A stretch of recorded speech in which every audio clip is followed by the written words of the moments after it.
granted. The 30th of September, Rabbi Levitt, Nehemia.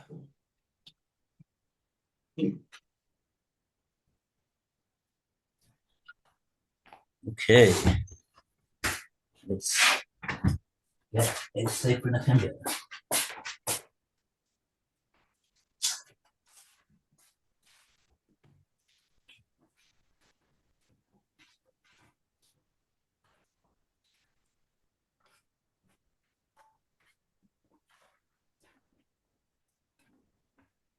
Okay, we have marked down.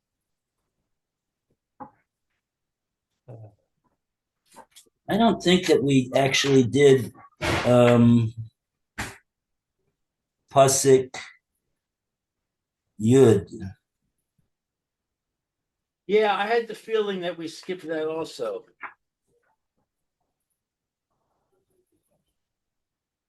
So let's see, I'll read Yud now.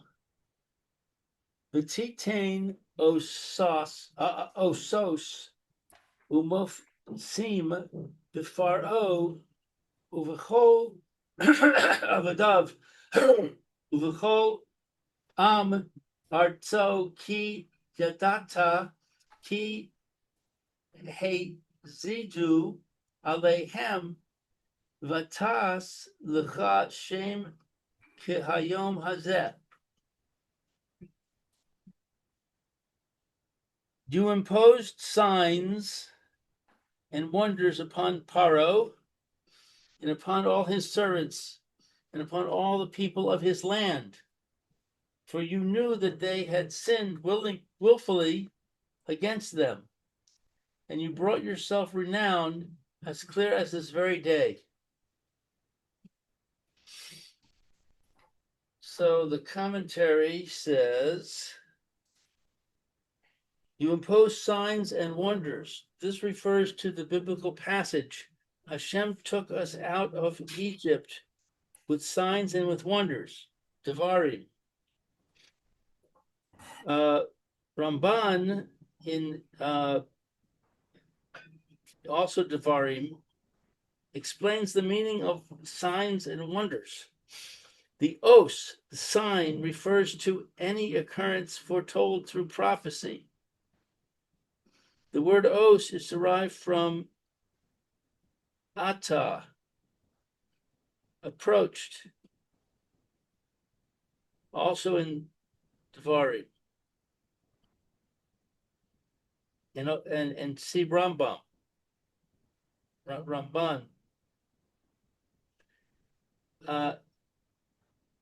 indicating that it was predicted that the occurrence would come. Not through prophecy, meaning? That's what I'm wondering.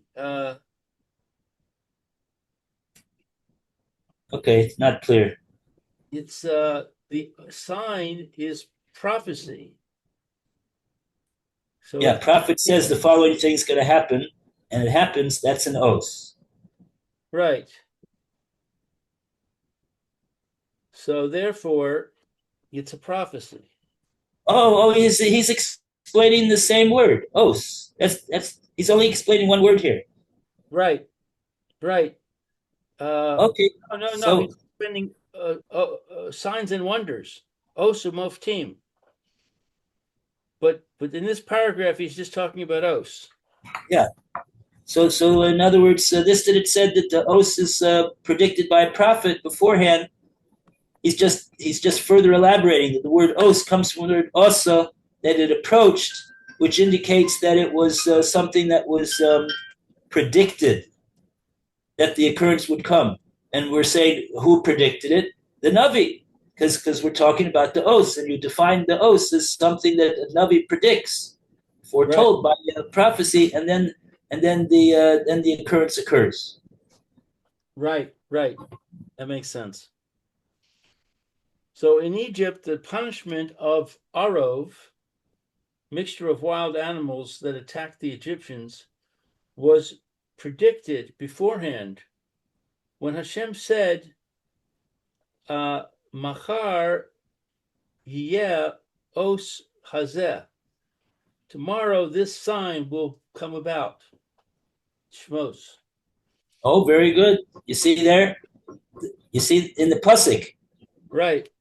we're making a prediction on something that's going to happen machar, and what do we say that is called? It's called an os. There's going to be an os that's being foretold now about machar, Right. and we're saying that comes through a navi. How could anybody except a navi know? Right. Oh, so now what's Mofis? He's going to go into what's Mofis now. Right. What was I going to say? I don't remember. Okay, the mofate, which is a wonder, refers to the occurrence openly transcending the laws of nature, although not necessarily foretold in advance. The word mofate is a shortened form of moflate,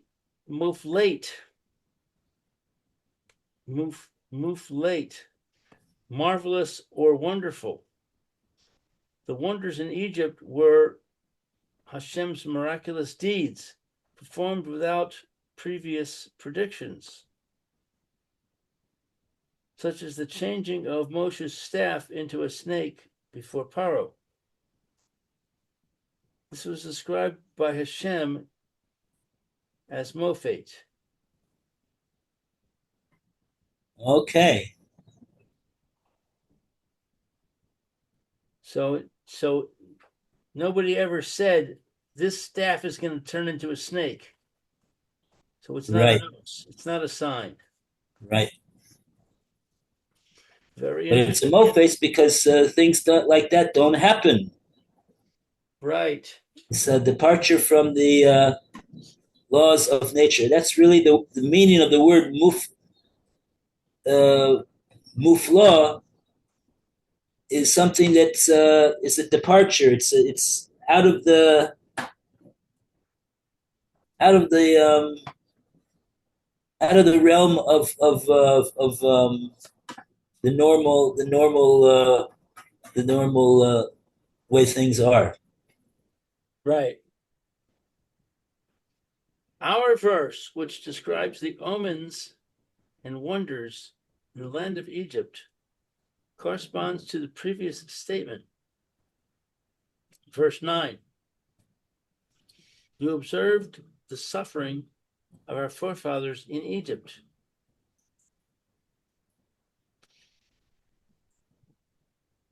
The following verse, which portrays the splitting of the sea of reeds, corresponds to the statement, also in verse 9, and you heard the outcry at the Sea of Reeds, according to the Malbim.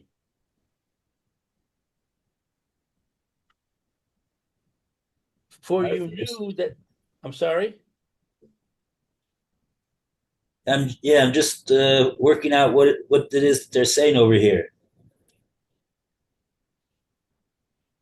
In other words, there seems to be two things that the two different psukim that each one of them is a response, and it corresponds to a previous pasuk.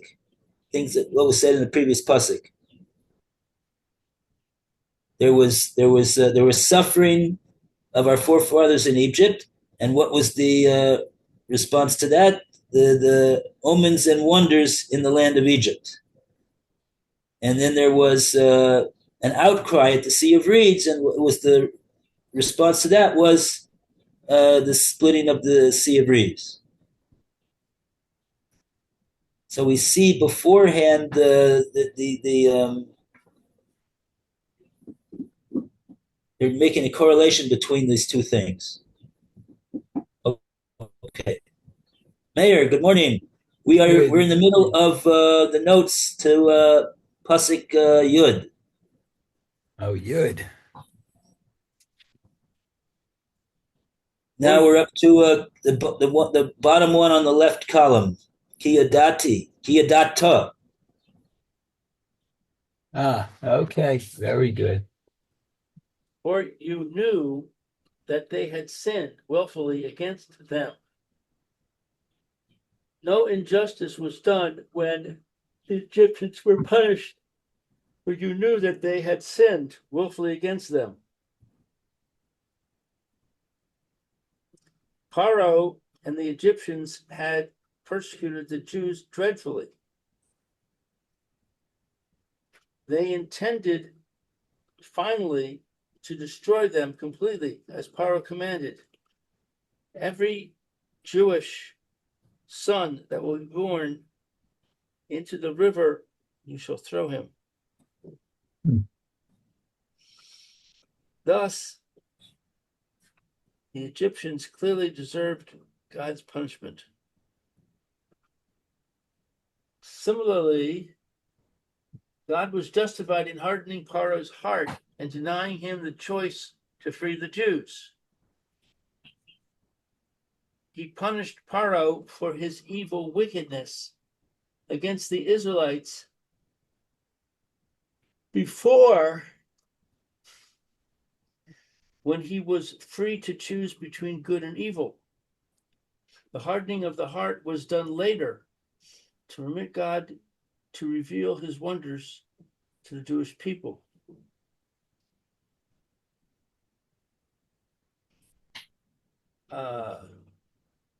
So that they might be aware of his greatness, according to Ralbag. Ramban in Bereshis 2 interprets our phrase as a justification of Hashem's punishment against the entire Egyptian people.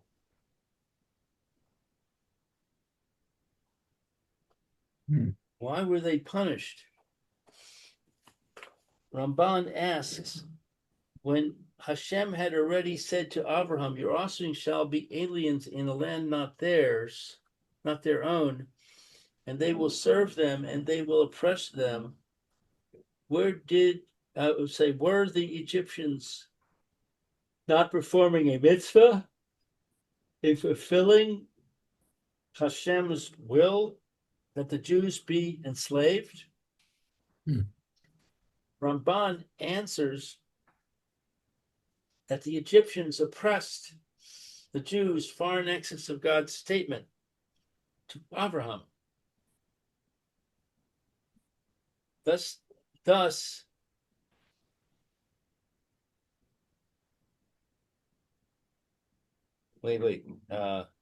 skipped a line. God had said only that Abraham's children would serve them and be oppressed, but the Egyptians tried to limit the Jewish population, embittered their lives with hard labor, and cast their sons into the river. It was for these excesses that the Egyptians were punished. Furthermore, the excessive persecution inflicted by the Egyptians indicated that their intentions generally were not to fulfill Hashem's will, but were hateful and destructive. Thus, they were punished not only for the excessive oppression over and above God's statement to Abraham, but for all of their persecution of the Jews. Although God had willed some people, the emperors were judged by their hateful intent of enslavement. See Chavel notes to Ramban, Dushas Halevi. And you brought yourself renown through the signs and wonders mentioned at the beginning of the verse. You brought yourself renown according to Ralbag. What did you say? Yeah, good. The signs and wonders in Egypt were intended to make Hashem's name renowned, as the Torah says in Shemos, I have made his, i.e. Paro's heart, Super, or should I go? and the heart Oh, of his servants stubborn, so that I can put you need these me. signs of mine in his midst, so that you may relate in the ears of your son and your son's son You know, that I made a mockery of Egypt, so I'm going, I'll be back. my signs that I placed among them. Yeah, we'll do it later. I don't want to stay here all day. No, no. What? Just a second. Just a second. Get ready for sickness here. I'm not sure if they're working, but Clear the time frame here. Well, then I could put them on. I'll put them on. It works. it's really noisy in here, isn't it? Yeah, all of a sudden my phone went. Wipes out of balance.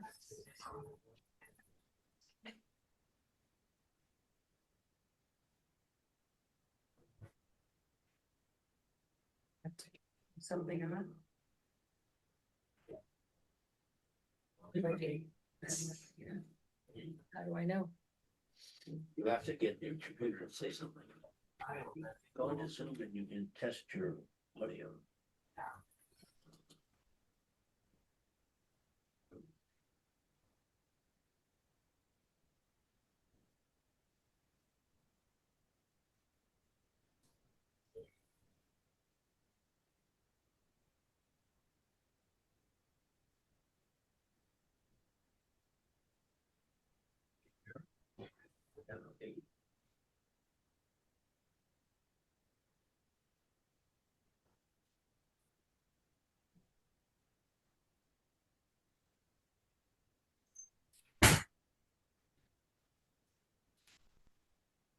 Where are you going now?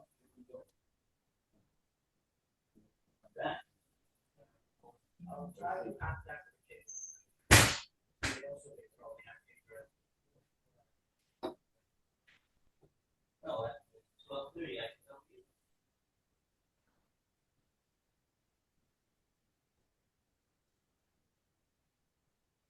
You can go look to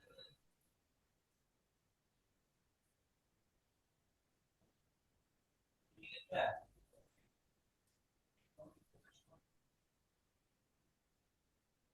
I have to look, nothing's to get done.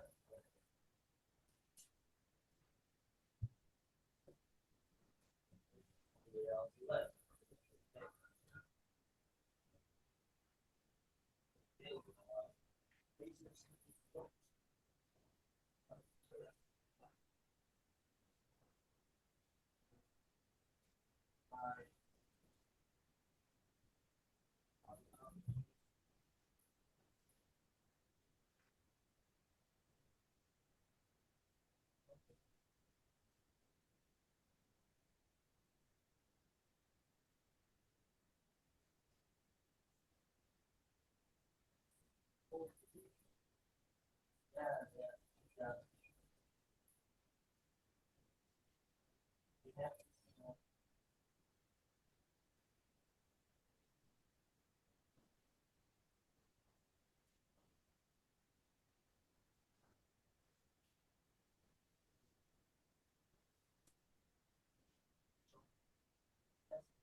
Mhm.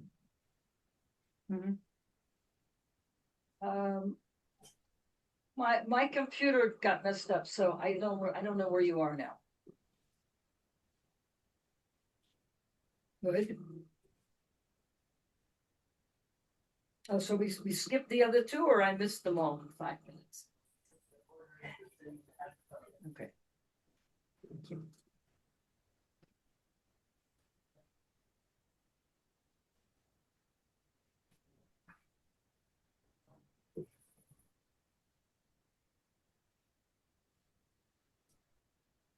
Okay, so we want to be back to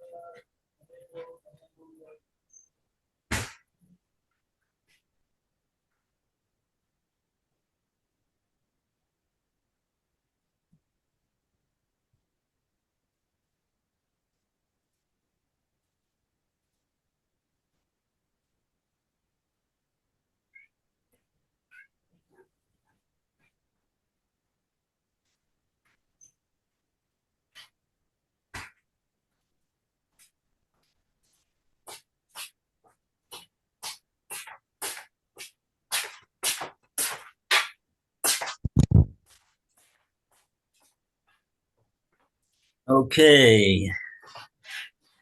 Good morning, Mayor. Good morning. So, oh,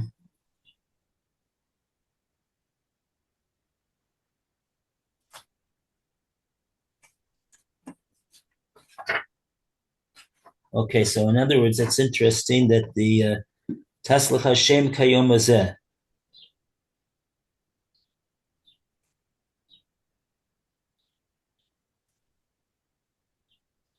So one of the outcomes of Yetzias Mitzrayim was that Hashem did Osos and Mofsim, and the intention was that that Hashem's name should be renowned, and that's what the pasuk in Nehemia is saying here as well. Uh-huh. And it's interesting. It says Kehayom Hazeh, and the Mitzuda says, yes, it became renowned just as it is today. I don't know how renowned it is today, but the Mitzuda says your fame spread then and it became as great as it is now. Hope that Bezrat Hashem, when everyone recognizes you. Halavai. Okay. There should be interesting. Okay. Okay, so now I think yesterday we started from Yud Aleph. And we did these psukim up until Tesvav. So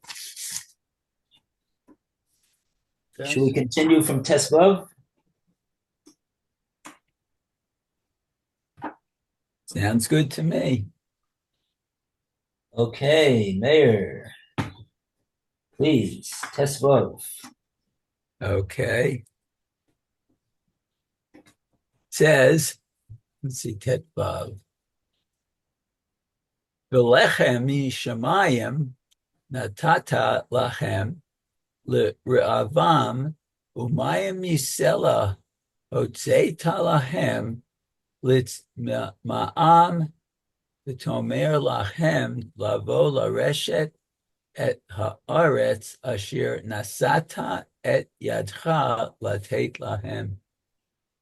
So he gave them bread from heaven for their hunger and brought forth water from a rock for their thirst. You told them to enter and inherit the land about which you had raised your hand in oath to give them. Okay, so 15. Oh, these psukim are already not familiar to us because we don't say them in the Psuk of the Zimra. Right. Okay, so V'lechem Yishamayim Natata Lahem L'Ra'avim. You gave them bread from heaven for their hunger. The phenomenon of manna, bread from heaven, was another example by which God used miracles to bring the Jewish people closer to him in Ralbag. Umay misela hotzei talahem l'tzma'am. And you brought forth water from a rock for their thirst. On two occasions. Oh, one in Exodus and one in Numbers. Wow. God extracted water from the rock for the Israelites. And Vatomer lahem lavo lareshet et haaretz. He told them to enter and inherit the land. God's promise that the Israelites would inherit the land was stated in Moshe's remarks to the people in Deuteronomy. See, Hashem your God has placed the land before you. Go up and possess it. Mabim. According to Ralbag, our passage refers to God's instructions to the Israelites in the wilderness to send spies to the land of Canaan, that's in Numbers, so that they might capture the land more easily. And see Ramban and Rashi. Wow. That's quite a Kiddush what he's saying over there. Yeah. He makes it sound as though that was l'chatchila, that's what Hashem wanted. That's certainly not the way. Certainly not the way that we understand it. Right. Maybe that's why they're saying in C Ramban and Rashi. Right. Where does it say to send spies? It just says go up and possess it.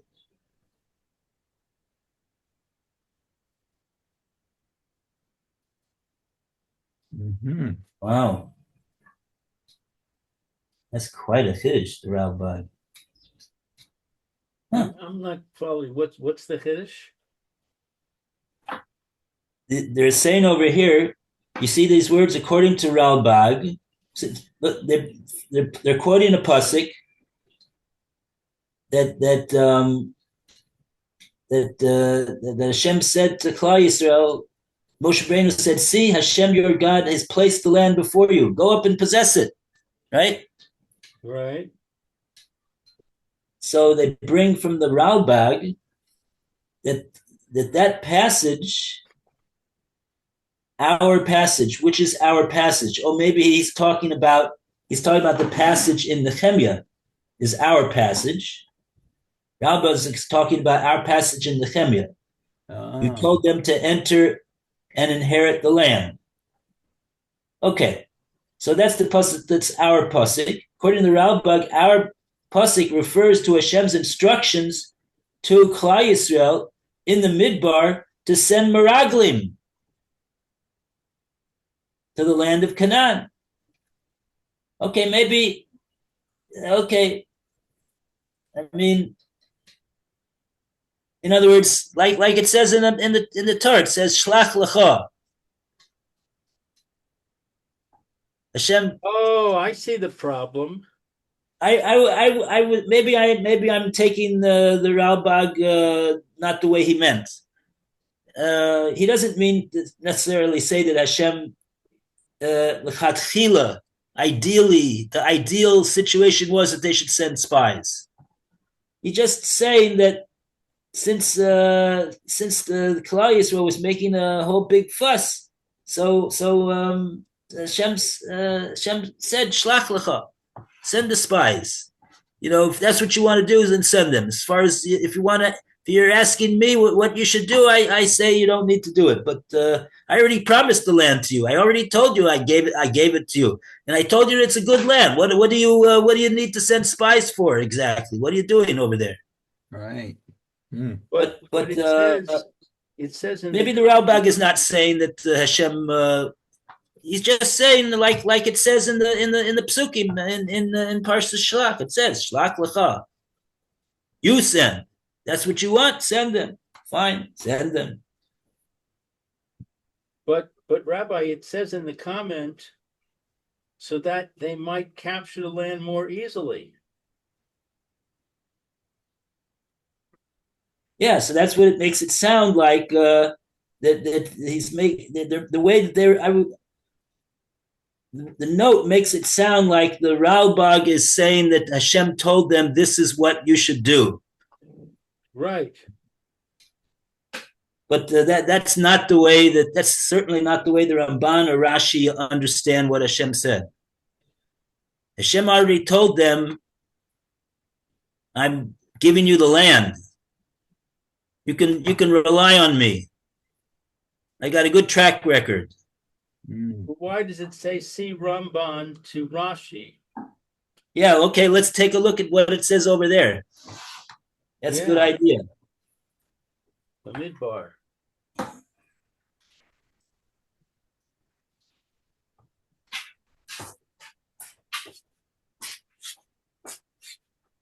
$13.2.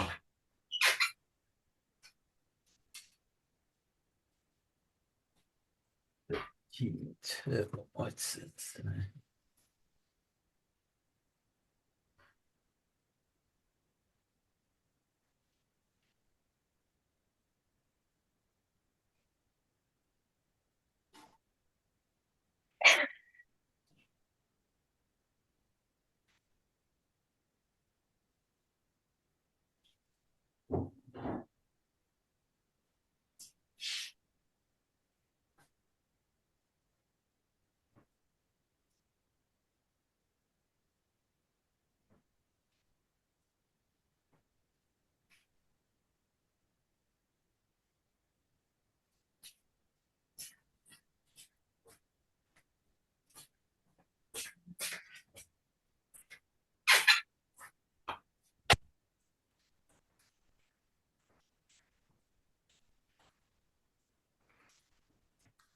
Okay, let's take a look at Rashi. Oh, I took the wrong sefer. I took Rashi and Devorim. Here, 1 second. Here, I have a Bamidbar here. Yeah, this is in Parshas Shlach, very beginning. V'daber Hashem Moshe lemor shlach lecha Anoshim v'yasuru es ha'aretz Canaan asher ani nosein livnei Yisrael.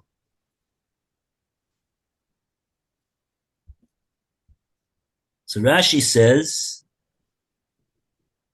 Shlach lecha, l'daitcha, according to your according to your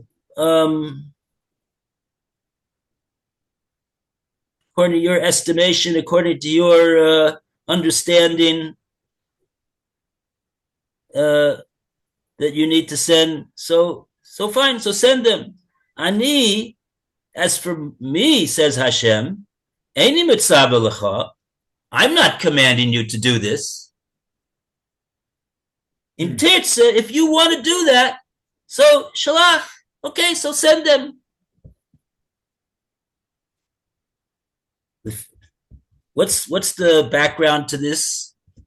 Rashi explains. The background was Lefisha Bo Yisrael the Omru Nishlacha Nashim Lefanenu. How did this all start? The Shvatim came and came to Moshe Rabbeinu and said, "We need to send spies before we all go in." Kamashanema v'tikravun elai kulchem. And you all came to me, like it says in Devorim. Moshe nimlach b'shchina. Hashem, Moshe Rabbeinu took advice with the Shechina. Amar ani amarti lehem shehi taiva.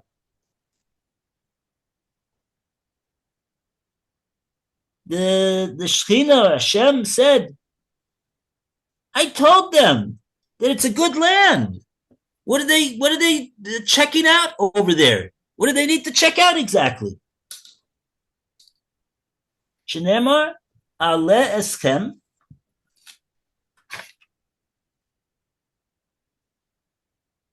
me ani Mitzrayim.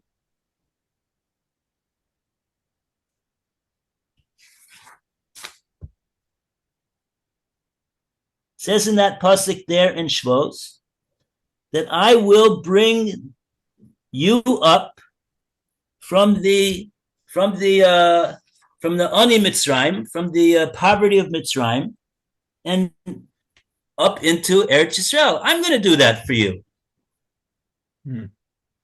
So there's two things that already have been Hashem has already promised that it's a good land. I told you it's a good land, and I told you that I'm going to take you in. So what do they got to do?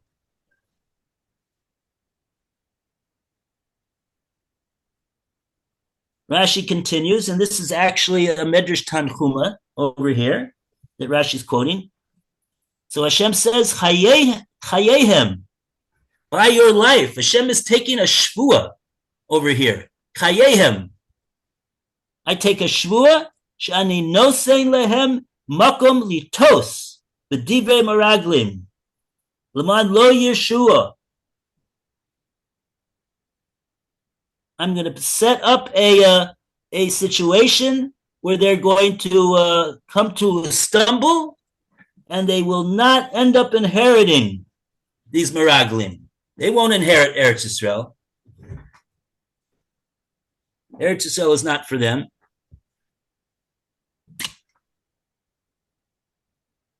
So that's the way Rashi looks at it.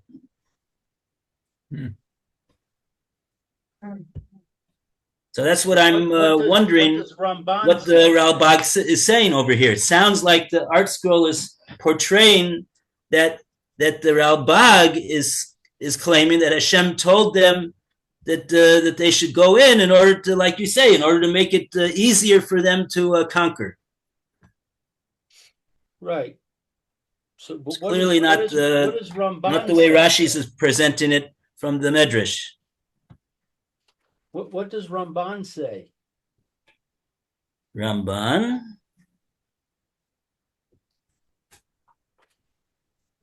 Yeah, it says, see Ramban to Rashi to Bamidbar 13:2. Ramban. Oh, I don't, this is all just Rashi. Yeah, I don't have Ramban either here. I have to get a Ramban.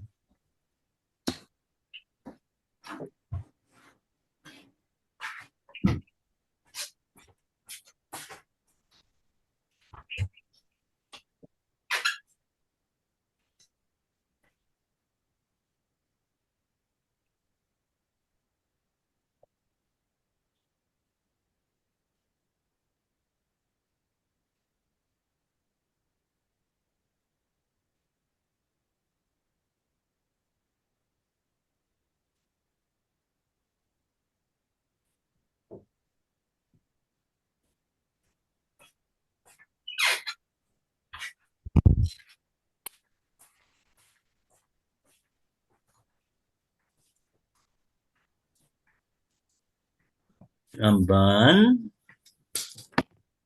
13:2.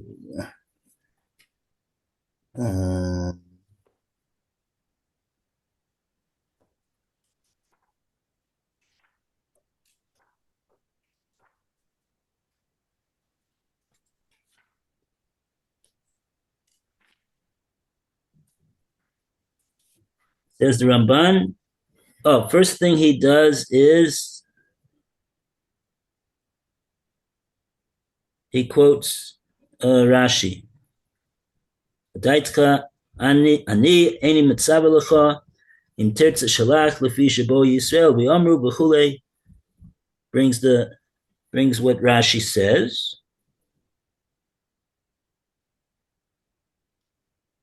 Um, 15 minutes.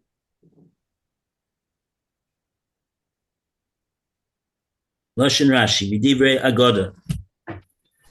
V'yesh kan lishol. Says the Ramban. If so, there's a Moshe Atzmo Chota B'inyan. If so, then Moshe Rabbeinu sinned in this matter. Shneimar V'yitav Be'inai Hadavar. Moshe Rabbeinu says that, and it was good in my eyes. Lama Amar Lehem Be'inyan Haaretz Hatoivahi Imra. Why did Moshe Rabbeinu say to go and check out and see if the land is good or the land is Ra? Akashenemar lo mitchila shehi toiva urachava after Hashem had previously already told Moshe Rabbeinu that the land is toiva urachava. Va'od ma osu hamaraglim. Ki Moshe amar lehem u'reisem es haaretz mahi ve'es ha'am hayoshev oleha hachazak hu harafa hama'at im hu imrav. And now he turns to the Meraglim. What did the Meraglim do? Moshe Rabbeinu told them, go into the land and see what it is over there. If the people are strong or they're not strong, they're only a few of them or they're plentiful. But Amar lehem, and he said to them, Ba'arim haba machanayim im b'mibsarim is the cities that they have there well fortified. V'alkein v'al kopanim hayu tzrichim lahashivoy al ma shetziva osam. So at any rate, they should have given an answer to the job that Moshe Rabbeinu gave them to do.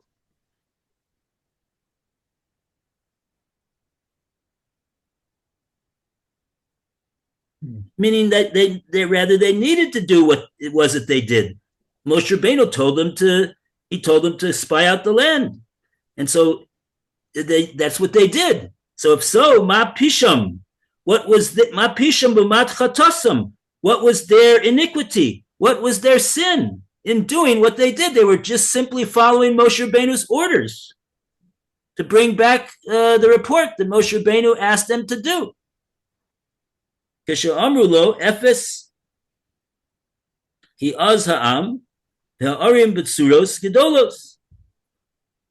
They said that however the cities are well fortified and great.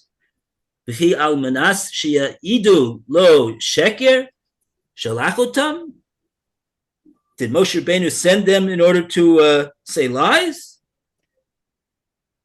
This goes on and on over here. So we have to see what the Ramban is up to. I had trouble with the first three words. V'ruach Hashem Sarah. I thought it meant that it left.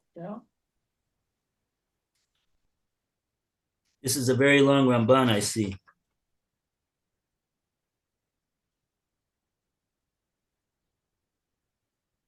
Okay.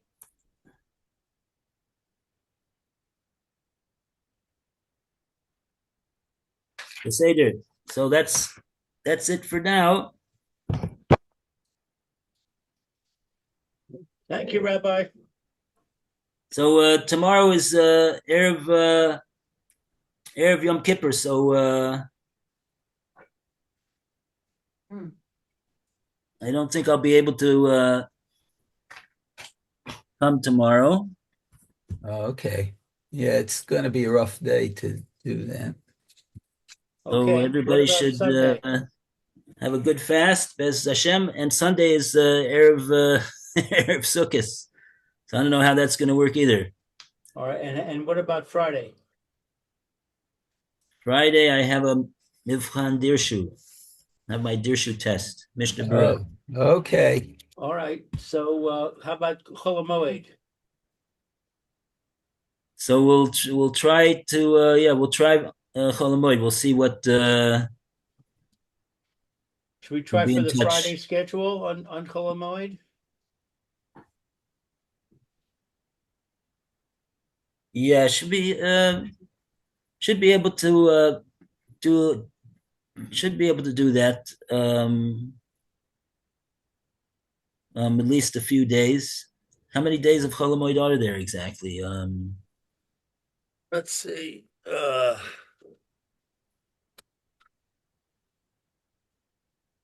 Let's see. Sukkos. There's Wednesday, Thursday, Friday. and Sunday and Monday, 5 days. Wednesday and Thursday and Friday, Sunday, Monday. Okay. Okay, so I'll yeah. Okay, should be able to do a number of those days. I don't know if I can do all of them, but might have family obligations, but Be'emes Hashem should be we'll be in touch.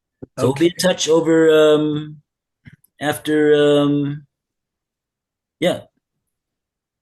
All Be in right. touch Thank after you, Yom Tov. Rabbi. Okay. Be well. Gemar Chasima Tova. Gemor Chatima Tova. Have a good fast. Bezrat Hashem. Okay. Well, we'll be back for the second shir.